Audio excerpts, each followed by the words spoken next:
Hi friends, இன்றைக்கி ரொம்பவே ஒரு சூப்பரான டிஃப்ரெண்ட்டான ஸ்நாக்ஸ் ரெசிபி தான் பார்க்க போகிறோம். இது செய்கிறதுக்கு நம்ம ஒரு 10லேருந்து 15 நிமிஷம் போகுது, நம்ம சட்டுன்னு செஞ்சு முடிச்சிடலாம். ரொம்பவே டிஃப்ரெண்ட்டாகவும் இருக்கும், நமக்கு ஆயிலும் ரொம்ப தேவைப்படாது. வாங்க எப்படி செய்கிறதுன்னு வீடியோக்குள்ளே போய் பார்க்கலாம். இந்த ரெசிபி செய்கிறதுக்கு நான் அன்றைக்கி இந்த மாதிரி மீல் மேக்கர் கொஞ்சமாக எடுத்திருக்கேன். அதை ஹாட் வாட்டரில் இந்த மாதிரி நல்லா ஒரு முறை மிக்ஸ் பண்ணி விட்டுட்டு ஒரு 10 நிமிஷத்துக்கு நம்ம ஊற விட்டுடலாம். நம்ம ஒரு 10 நிமிஷம் ஊற வச்சோம்னா அது நல்லாவே சைஸ் பெருசாகி வரும். ஸோ இந்த மாதிரி நல்லா உங்களுக்கு அதோட சைஸ் டபுள் த சைஸ் ஆகிருக்கும். இந்த மாதிரி வந்ததுக்கப்புறம் நீங்கள் இதை தண்ணியிலேருந்து நல்லா புழிஞ்சிட்டு எடுத்துக்கோங்க.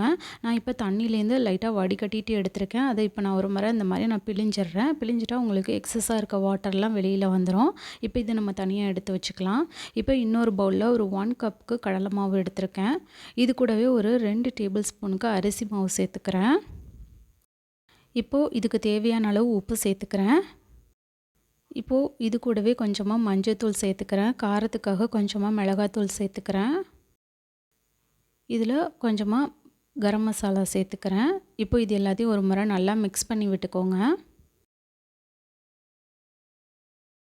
இது கூடவே நான் கொஞ்சமாக எள்ளு சேர்த்துக்கிறேன். எள்ளு ஆப்ஷனல் தான், தேவைன்னா சேர்த்துக்கோங்க. இப்போது இது எல்லாத்தையும் நம்ம மிக்ஸ் பண்ணி விட்டுக்கலாம்.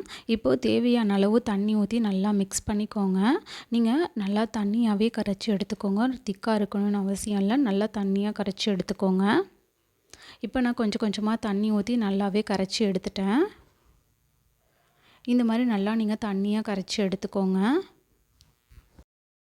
இப்போது ஆல்ரெடி நான் மீல் மேக்கரை இந்த மாதிரி ரெடி பண்ணி வச்சுருக்கேன். அதை இப்போது நம்ம கரைச்சி வச்சுருக்க அந்த கடலை மாவோடு சேர்த்துக்கலாம். இப்போ இதை நல்லா நீங்கள் மிக்ஸ் பண்ணி விட்டுக்கோங்க. இது ஊறணும்னு அவசியம் இல்லை. இந்த மாதிரி நம்ம லைட்டாக மிக்ஸ் பண்ணி விட்டுட்டு அதை நம்ம ஆயிலில் போட்டு பொரித்து எடுத்துக்கலாம். ஆயிலும் ரொம்ப அதிகமாக தேவைப்படாது. நம்ம யூஸ்வலாக நம்ம தாளிக்கிறதுக்கு எவ்வளோ எண்ணெய் எடுத்துக்குவோமோ அதே மாதிரி தான் நான் இன்றைக்கி எடுத்திருக்கேன். ஒரு 2 டேபிள் ஸ்பூனுக்கு ஆயில் ஊற்றிருக்கேன். அதில் இப்போ நம்ம மிக்ஸ் பண்ணி வச்சுருக்க மீல் மேக்கர்லாம் போட்டுக்கிறேன். மாவு நீங்கள் ரொம்ப தண்ணியாக இல்லாமல் திக்காக மிக்ஸ் பண்ணியிருந்தீங்கன்னா உங்களுக்கு ஒன்றோட ஒன்று ஒட்டிக்கும் மீல் மேக்கரு. அதனால தான் நான் தண்ணியாக கரைச்சிக்க சொல்கிறேன். அதனால் நீங்கள் தண்ணியாக கரைச்சிக்கிட்டிங்கன்னா உங்களுக்கு இந்த மாதிரி திருப்பி போடும்போது ரொம்ப ஈஸியாகவும் இருக்கும். ஒன்றோட ஒன்று ஒட்டாமல் நல்லா தனித்தனியாக வரும். இந்த மாதிரி நீங்கள் எல்லாத்தையும் அப்பப்போ கிளறி விட்டுக்கோங்க. நீங்கள் போட்ட உடனே நீங்கள் மிக்ஸ் பண்ணாமல் இந்த மாதிரி ஒரு 2 நிமிஷம் நல்லா வேகட்டும். உங்களுக்கு அந்த கீழே உள்ள பகுதி நல்லா வெந்ததுக்கப்புறம் திருப்பினீங்கன்னா இந்த மாதிரி ஒன்றோட ஒன்று ஒட்டாமல் வரும். உங்களுக்கு ஆயிலும் ரொம்ப தேவைப்படாது. இப்போ இதில் நான் கொஞ்சமாக வாசனைக்காக கருவேப்பிலை சேர்த்துக்கிறேன். அவ்வளோதான், ஒரு சட்டுன்னு ஒரு 10லேருந்து 15 நிமிஷத்துக்குள்ளே நம்ம செஞ்சு முடிச்சிட்டோம்.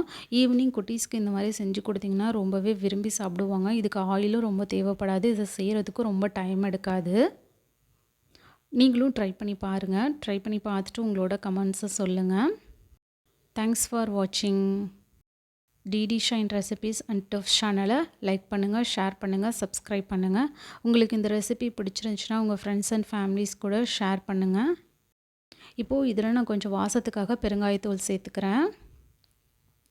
அவ்வளோதான், இதை அப்படியே மிக்ஸ் பண்ணிவிட்டு நீங்கள் ஒரு டீ காஃபியோடு வச்சு சாப்பிட்டிங்கன்னா ரொம்பவும் நல்லாயிருக்கும், ரொம்ப டேஸ்டியாகவும் இருக்கும். இதில் போட்டிருக்க எல்லா இன்க்ரீடியன்ட்டுமே நமக்கு வீட்டில் ஈஸியாக கிடைக்கிற இன்க்ரீடியன்ட் தான். நல்லா நம்மக்கிட்ட அவைலபிளாக இருக்கும். நல்ல கிறிஸ்பியாகவும் இருக்கும், நல்லா டேஸ்டியாகவும் இருக்கும். நான் இப்போ உங்களுக்கு ஓப்பன் பண்ணி காட்டுறேன். சிக்கன் சாப்பிட்ற மாதிரியே நல்லாயிருக்கும். சிக்கன் பிடிக்காதுன்னு சொல்கிறவங்க, இல்லைனாக்கா சிக்கன் சாப்பிட ரொம்ப பிடிக்குங்கிறவங்க இந்த மாதிரி ட்ரை பண்ணி பாருங்கள் டிஃப்ரெண்ட்டாக. பாய்.